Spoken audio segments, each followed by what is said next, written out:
grilled cheese sandwich. The first ingredient for grilled cheese sandwiches is, of course, cheese. I love extra sharp Vermont cheddar. I just think it has great flavor. It's got a sharpness about it that's really good in a grilled cheese sandwich. And I'm grating it on a box grater, so you see the big shreds. Okay, so I need about a cup for 2 sandwiches, which is what I'm making. Okay, that's the cheese. That should be enough for 2 sandwiches, you think? Okay, next is the bread. I'm gonna brush it with melted butter. So just brush one side of the bread with butter. And this is the side that's gonna go on the grill. So I'm gonna turn it over. Turn them over like that. Pile one side with cheese, lots of cheese. And the second one, okay, that's that. So this is my secret ingredient, chutney. I love cheddar and chutney together. I'm using mango chutney. It's got a sharpness and it's kind of sweet and savory. So I'm gonna spread the other side with chutney. Just a few tablespoons. But just think how good that's gonna be together. It's really surprising, but it's so good. Okay, then the chutney goes on top. So now you have the buttered parts of the bread on the outside. Okay, now I'm gonna cook them in a panini press, which is great. If you don't have one, you can do it in a saute pan with a heavy pan on top. So I'm just gonna put the 2 cheese sandwiches on. Oof. And this is a pretty fast lunch, right? And just put the lid down and just cook it until the cheese kind of oozes out a little bit and the bread is nice and brown and toasted. This is gonna be a good lunch. And I love the smell of it. I can smell bread, I can smell cheese. Oh, how good is this? This is crazy. Ooh. A little stuck together, perfect. Wow. Just gonna cut them in half. Ooey gooey grilled cheese sandwiches. The best kind. 2 plates.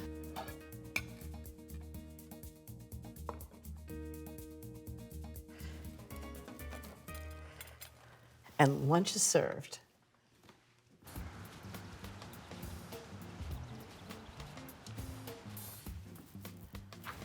Hi, I've got the grilled cheese sandwiches. Wow, and I got the wine. That smells delicious. I hope you like it.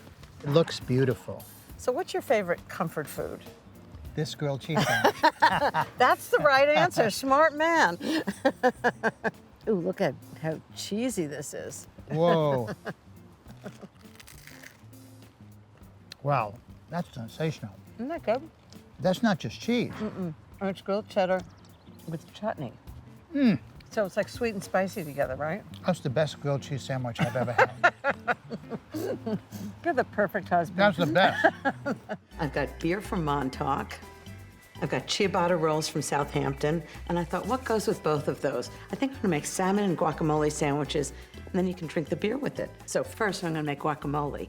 I need 2 avocados. They have to be really ripe, and I like Hass avocados, which are these brown ones. Okay, next is lime juice. I've got 1/4 cup of freshly squeezed lime juice. This is what keeps the guacamole from turning brown, so you really want to just toss it together. Next, 4 scallions and 1/4 cup of red onion. They'll have lots of heat. Have a tablespoon of jalapeno pepper. You can make it as hot as you like. 1 teaspoon of garlic. I always put garlic in guacamole. Teaspoon of salt. 1/2 teaspoon of pepper. I'm just gonna mash it together with a fork. Okay, and I'm gonna oil the salmon and then salt and pepper it. And what I'll do is I'll just sear it in the pan. It's a dry pan, you just wanna oil the fish so it doesn't stick to the pan. Okay, salt and pepper. Salt. You wanna season it really well. And what I'm gonna do is sear it in the pan. And then what I'm gonna do is put it in the oven, and it comes out sort of crisp on the outside and perfectly tender on the inside. Okay, so I'm gonna put the salmon in, skin side up, for 2 minutes. And don't move it at all, so it forms a crust. I'm gonna cook it for 2 minutes on this side, then I'm gonna turn it, cook it 2 minutes on the other side. So it's really important with fish, with chicken, with anything, to let it rest. So I'm gonna put it on the plate. and just cover it with aluminum foil and let it rest for about 10 or 15 minutes. And all the juices get back into the salmon that way. It's really important to undercook it a little bit because it's going to keep cooking while it sits. And I want really tender, moist salmon. Okay, next I'm going to toast the ciabatta bread. So I'm just going to cut these in half. I just think with bread and a sandwich, it's always nicer to toast it. Just gives it better texture, better flavor. Put them on a sheet pan, 400 degrees for really 5 to 10 minutes, just until they're lightly toasted. Take one ciabatta, put guacamole on the bottom, about 2 tablespoons, that should do it. Just spread it out. And then 1 piece of salmon. I'm gonna take the skin off. I'm just gonna cut it in half with my hands. 2 pieces of applewood smoked bacon that I roasted in the oven. Some arugula, give it a little peppery lettuce thing going. A little salt, make sure it's perfectly seasoned. And a little more guacamole on the other piece of bread. Hold it all together. Put it right on top. Does that look good enough to eat? I'm gonna make an amazing sandwich. It's a tomato mozzarella pan bagnat, which is kind of a mashup between a tomato mozzarella and basil sandwich, and a pan bagnat, which is from Provence. So the vinaigrette is pretty complex. It's got lots of flavors in it, starting with 3 tablespoons of minced shallot, 2 teaspoons of garlic, 1.5 tablespoons of red wine vinegar, and then I'm going to add 1 tablespoon of balsamic vinegar, just to give it a more complex flavor. And 2 teaspoons of Dijon mustard, all very Provençal flavors. Okay, 2 teaspoons of salt.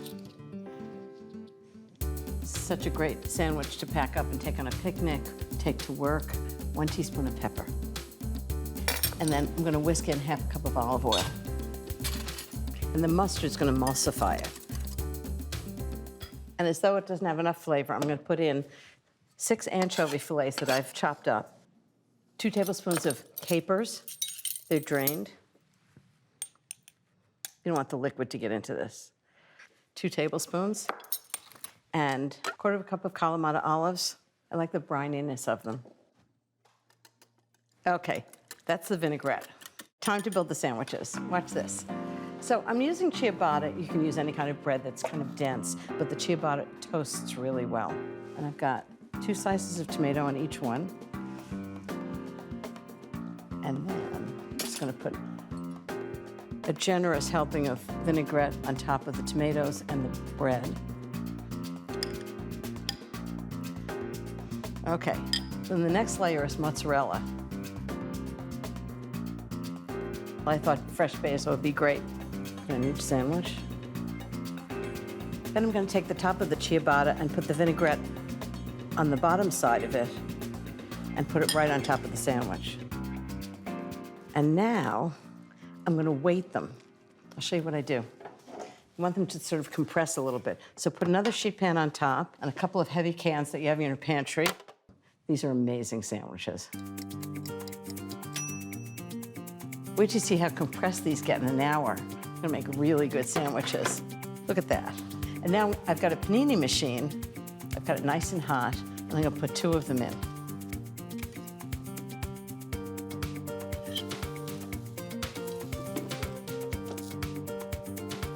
Yum. I can hear the mozzarella sizzling. I know it's done. Look how great these look. Wow. And they are hot. Look at the inside of this. Doesn't that look fabulous? All of those flavors in there. Wrap it up into a bag. Portable food. Can't wait to eat this. So now I'm going to do chicken salad sandwiches with a secret ingredient, tarragon from my garden. It's a really good herb.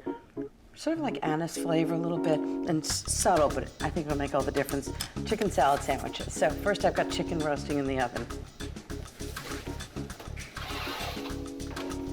I just roasted chicken breast, skin on the bone, 35 minutes, 350 degrees, and they're just perfectly done. So the first thing you need is celery.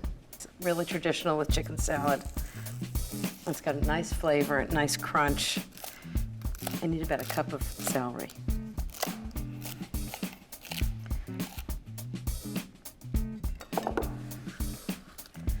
So, lots of celery. Can't make chicken salad without mayonnaise. About 3/4 of a cup of mayonnaise. Just gonna put it all in a bowl and then toss it later.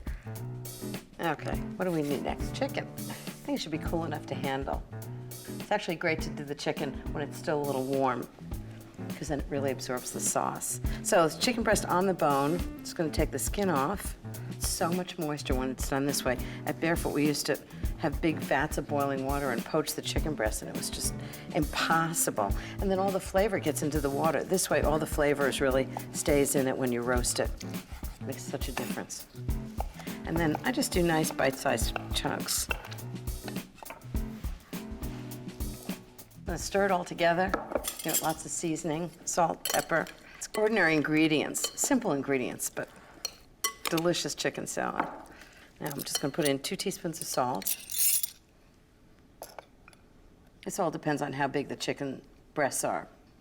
1 teaspoon of pepper. Okay, time to make the sandwiches. So I'm gonna make 2 sandwiches with the chicken salad just as it is, and then I'm gonna make 2 more with a special ingredient. Okay, everybody knows how to make a sandwich. A little mayonnaise just to make sure that bread stays moist. Lots of chicken salad. I always like something green on the sandwiches, so a little mesclun mix would be great. Some kind of lettuce. These are great because it's all washed mixed greens. Okay, put the lid on top. Cut them in half. So everybody in the office has a half a sandwich. I'm gonna keep one so I can taste it too. So this is A. I'm gonna tie this up. So I'm gonna add tarragon to the chicken salad, which is really subtle, but it's very good with chicken. It doesn't overpower it. Something like rosemary would really overpower it. So just take the leaves off. Give it a rough chop.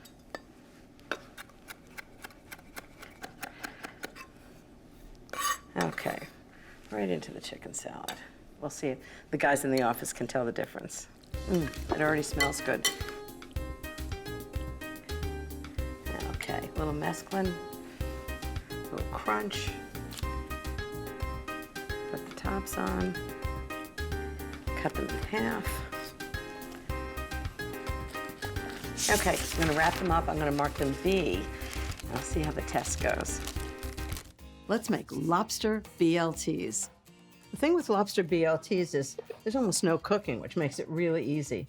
So I've got cooked lobster meat, which I actually have the seafood shop cook for me. I mean, you can cook your own, but that's like a whole big thing with big pots of water.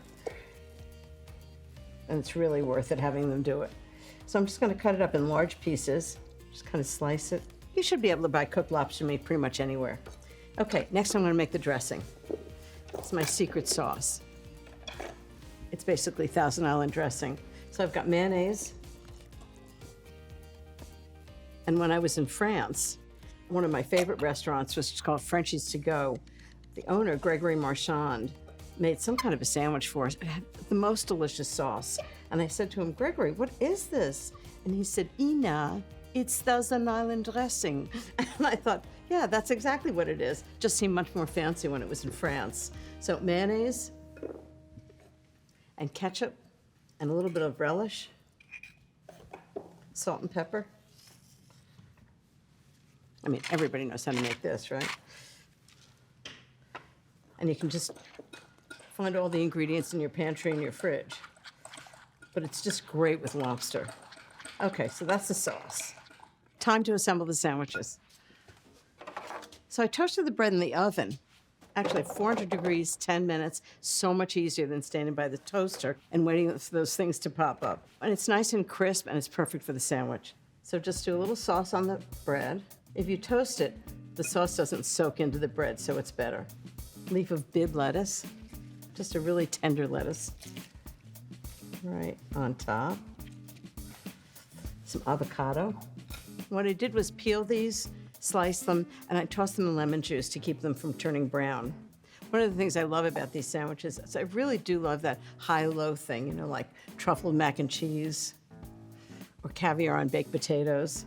I think Lobster BLTs is definitely in that category. Some tomato. This is great for a summer lunch. So next is bacon. I actually roasted it in the oven, which is easier to do for a large amount. Then the lobster. This is enough for 4 sandwiches. And then a little more sauce right on top. And that is the Lobster BLT. Now I'm gonna go make 3 more.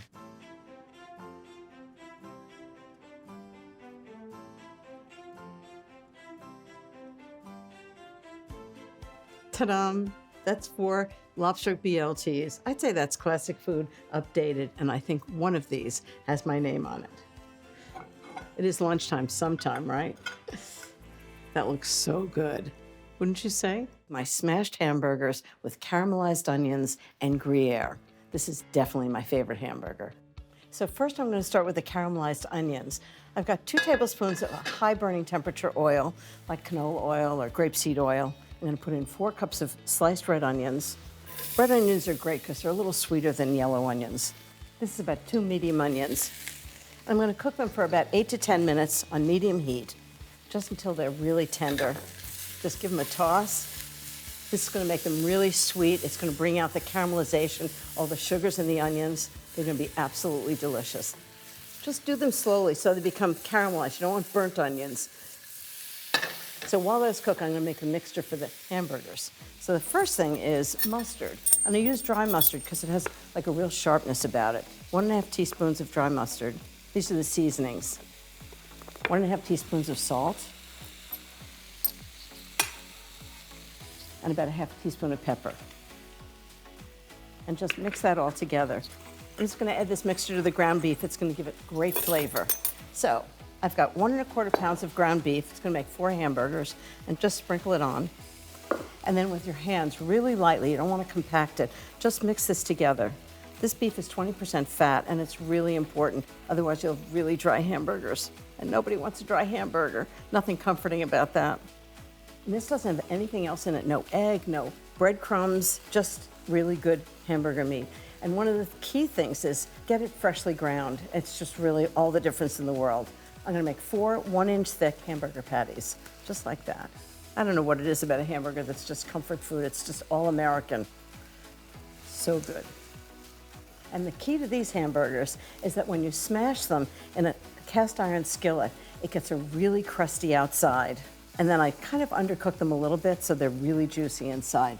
One thing I love about this burger is you don't even have to light the grill. You can just do it inside on a cast iron skillet. So it can be a nice rainy day and you can still have great hamburgers. Okay, that's the 4th one. I'm just gonna wash my hands.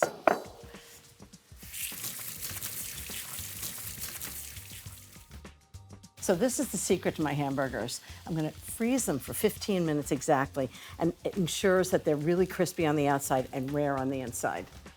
Not longer than 15 minutes or you'll have frozen burgers. Okay, now the key to caramelized onions is a little bit of sugar, and what it does is caramelize in the pan. So I'm gonna add a teaspoon of sugar. I wish you could smell them. They're amazing. I'm gonna cook this on a low temperature and cook it for another 12 minutes, and they're gonna get really delicious, and they're gonna be so good on a hamburger. Now comes the fun part, cooking and smashing the hamburgers. So they're frozen for 15 minutes, no longer, exactly 15 minutes. I've got a cast iron skillet, 1½ tablespoons of canola oil in it. Put them right in. And this is the fun part, smashing them. When you're doing hamburgers on a grill, everybody says don't smash them, but when you're doing them in a cast iron skillet, just let them sit right where they are, don't move them at all, and just smash them down. And what that does is create a surface that gets really crusty and caramelized when it cooks. Okay, these are gonna cook for a few minutes. I'm just gonna add some vinegar to the red onions. About 1 tablespoon, just pour it right in. And what that's gonna do is deglaze the pan, get all those kind of crusty bits into the onions. Not to mention the pan's easier to wash. This is major comfort food. Okay, I'm gonna check on the burgers. So, just gonna check and make sure that they're really caramelized on the bottom, and they are. I'm gonna turn them over one at a time. Look how gorgeous that is. So they're gonna be really rare inside and nice and browned on the outside. And just smash them on the other side so you get a flat surface with a cast iron skillet. Makes a really good crust. Now I'm gonna load them up with onions on each one. Watch this. I dare you not to think this looks good. More onions. Fresh beef with the seasonings with mustard and sweet and sour onions. All caramelized. And the last thing I'm gonna put on is some Gruyere cheese. Okay, I've got Gruyere cheese and I've grated it. Just gonna put a big pile on top of each one. I use Gruyere because I love that kind of nutty flavor that it has, and it also melts really well. I mean, cheese makes everything taste better, right? Okay, lid on. See you in a few. Okay, let's see how these guys are doing. Ta-da! Oh, it smells amazing. You can smell the Gruyere and the onions and the hamburgers. Now I just have to put them on buns. Okay, so got hamburger. Oh, I love all the sauce. Look how good that looks. Gooey and cheesy. You know, you can serve this with ketchup. These are so good, I'm not even sure you need to. They're so juicy and kind of like really rare inside. Whoa. They smell amazing. Cheese and onions and the whole thing. Just need to put the tops on. I actually use potato rolls. They have so much flavor, but you can always use just regular hamburger rolls. But why? Okay, now I just need to find 4 people who are gonna share these with me. I'm making ultimate tuna melts, which is basically a tuna sandwich, but with the volume turned way up. This is very retro food. And I'm starting with tuna, but not ordinary tuna. I'm starting with really good tuna. This is Spanish tuna. It's packed in olive oil, but it's big pieces, and it's absolutely delicious. It's moist. The flavor is fantastic. I really look for some kind of imported tuna in a glass jar. With all respect to American tuna, this is particularly good. Okay, the tuna's broken up. Not too much, but just enough. And now we're gonna add lots of good things. Some diced celery. I always use the hearts of celery. I just think it's tenderer than the outside. The outside can sometimes be a little stringy. Lots of scallions.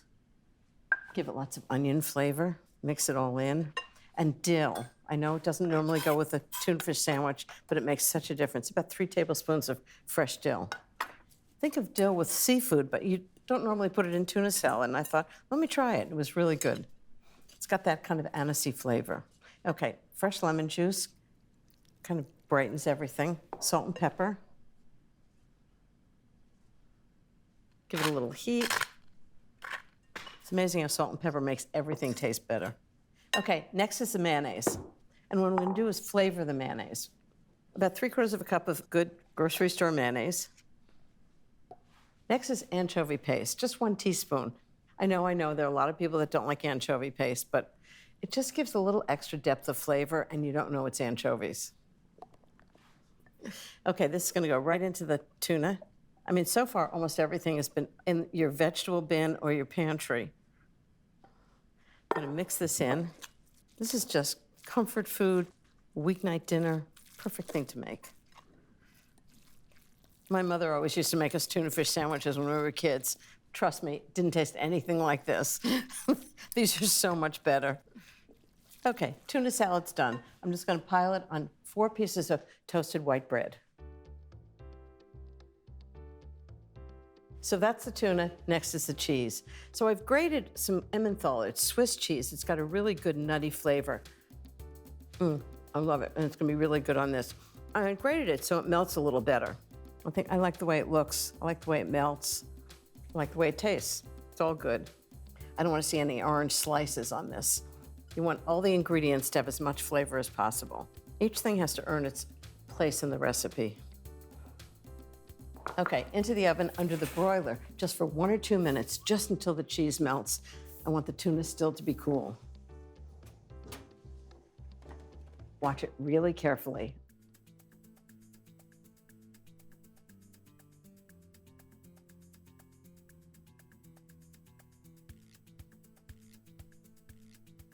Okay, I think they're ready.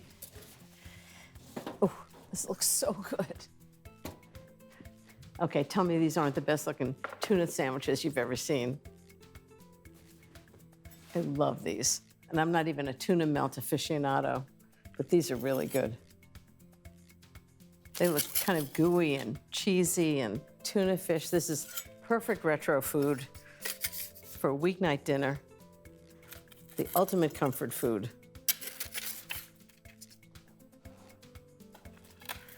And because I can't ever leave well enough alone, I'm just gonna put a little microgreen on top. It's like a little peppery salad. It just kind of freshens the whole thing. I think you can find them in any grocery store now. It's like having a salad with your tuna melt. I don't think there's a restaurant in America that doesn't have a chicken Caesar salad on the menu. I'd like to take something really traditional and do it with a twist. And I thought, wouldn't it be fun to take the croutons and put it on the outside? So I'm gonna make a chicken Caesar salad sandwich.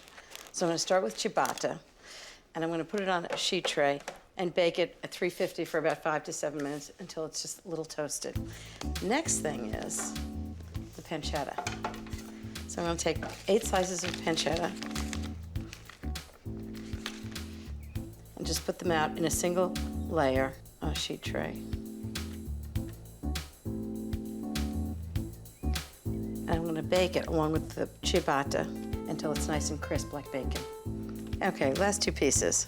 Into the oven, 350 degrees. This one for 5 to 7 minutes, this one for 15.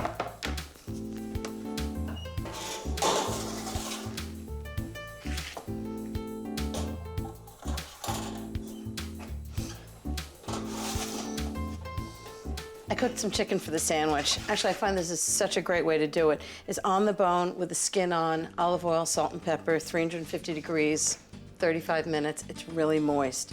Perfect. So the best part of this sandwich is the garlicky Caesar dressing that I'm gonna make for it. First, I'm gonna start with garlic. Right into the food processor. Okay, next, 2 tablespoons of chopped parsley. Okay, that's about 2 tablespoons. Right in the food processor. Next thing is anchovy paste, critical for Caesar dressing. 1½ teaspoons. Anchovy paste gives this really great flavor. 1 teaspoon of Dijon mustard. Just process that until the garlic and the parsley are minced.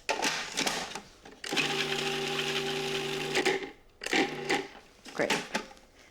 Okay, now some lemon juice. About 1½ tablespoons. Okay. 1/2 cup of mayonnaise. Okay, just make a nice smooth sauce. And that's Caesar dressing. So first, I'm gonna slather this sandwich. And the toasted bread really is gonna absorb all this great sauce. Okay, time to layer the sandwich. First, I'm gonna start with a layer of baby arugula, if you can find it. It's nice and peppery, it's great with this. Okay, the next thing is sun-dried tomatoes. This is gonna make about 5 or 6 sandwiches. The next thing is Parmesan cheese. I think it's so much nicer if you have like a whole slice of it. Right on top. Next is the cooked pancetta, right down the middle. So the next thing is the chicken. So I'm just gonna take the skin off.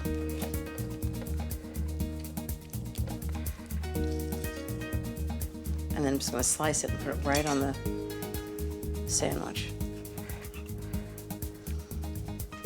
Okay, right onto the sandwich. It's right down the middle. Okay, a little salt and pepper. Right on top of the chicken. And pepper. The last thing is some arugula right on top.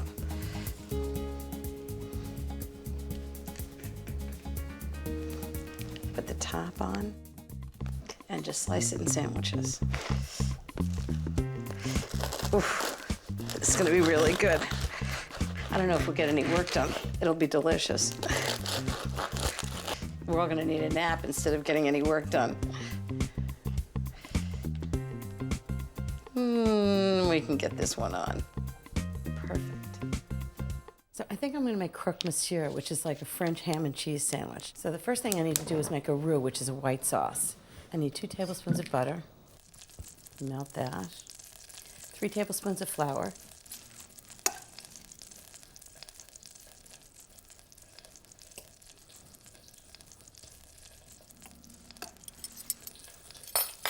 And you just dump the flour in all at once. Cook it over low heat, just for about a minute or 2, until the flour is a little bit cooked. White sauce is a really convenient thing to know how to make. It's great for thickening things like chicken pot pie. It's great in gratins. Now what I'm gonna do is add 2 cups of scalded milk. That's milk that's heated just below the boiling point. And just cook that until it thickens. Just stir it the whole time so it doesn't burn. Okay, it's thick. Just below the boiling point. So now I'm gonna add a teaspoon of salt, half a teaspoon of pepper, and a pinch of nutmeg. It's classic in white sauce. Half a cup of Parmesan cheese, and half a cup of grated Gruyere. And it's all just gonna melt together in this sauce. So it's really nice cheese sauce with lots of flavor because the Parmesan and Gruyere taste very different. It gives it a real depth of flavor. This looks good. Okay, now I'm gonna assemble them. So what I've done is I've toasted the bread, taken off the crust, and I baked them at 400 degrees for about 5 minutes, turned them and baked them another 2 minutes, and they're ready to go.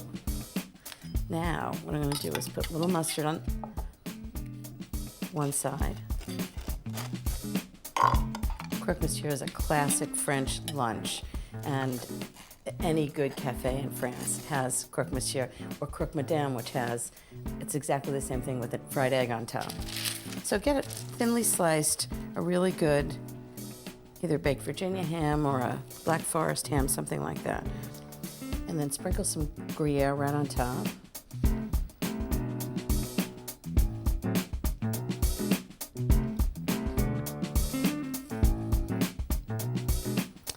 Other slice on top of that.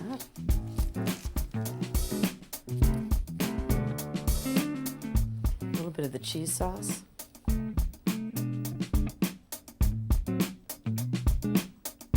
This is really cheesy.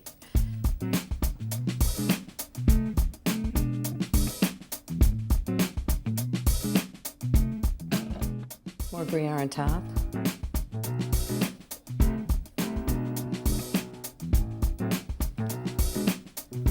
Bake these at 400 degrees for 5 minutes, and then I'm going to broil them for 3 to 5 minutes. They'll be nice and brown and crusty on the top.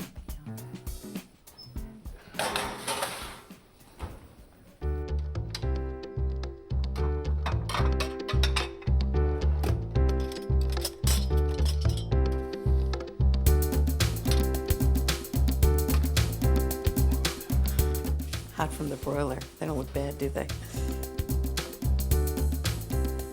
Lunch is ready. This is my idea of what a business meeting should be. So how about a Croque Monsieur, which is a French ham and cheese sandwich. If it tastes as good as it smells. I hope it does.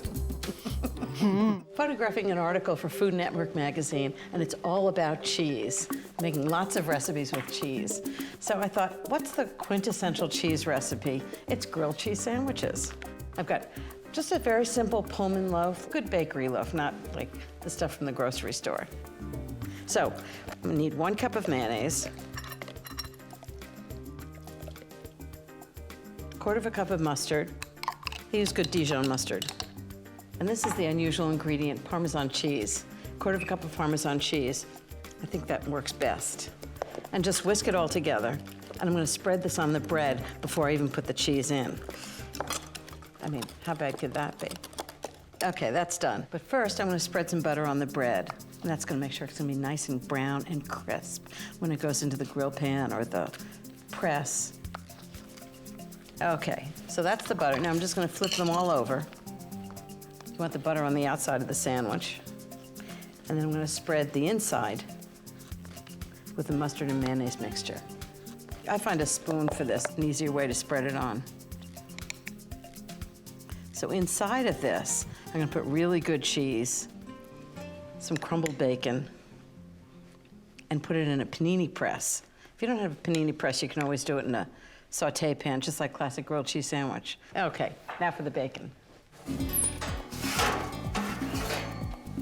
I think the easiest way to cook bacon is in the oven on a rack, 400 degrees, 20 to 30 minutes. It comes out perfectly every time. Okay, I'm just gonna put it on the board and just dice it up. Every sandwich gets just a little bit. And just give this a big dice. Just big pieces like that. It's easier to distribute on the sandwiches. Okay, that's the bacon. I'm just gonna put a few pieces on each sandwich. It's a cheese sandwich, not a bacon sandwich. Just adds a little extra flavor. Now we need cheese. I need 6 ounces of cheddar. That should be about 6 ounces right here. And I need 6 ounces of Gruyere. I love Gruyere for this because it's got this really nutty flavor. So the fastest way I know to grate cheese in the food processor. Watch this, it's so fast, I love it. Just put it right in the feed tube. Oh, I can't get it all in. Yeah, I can.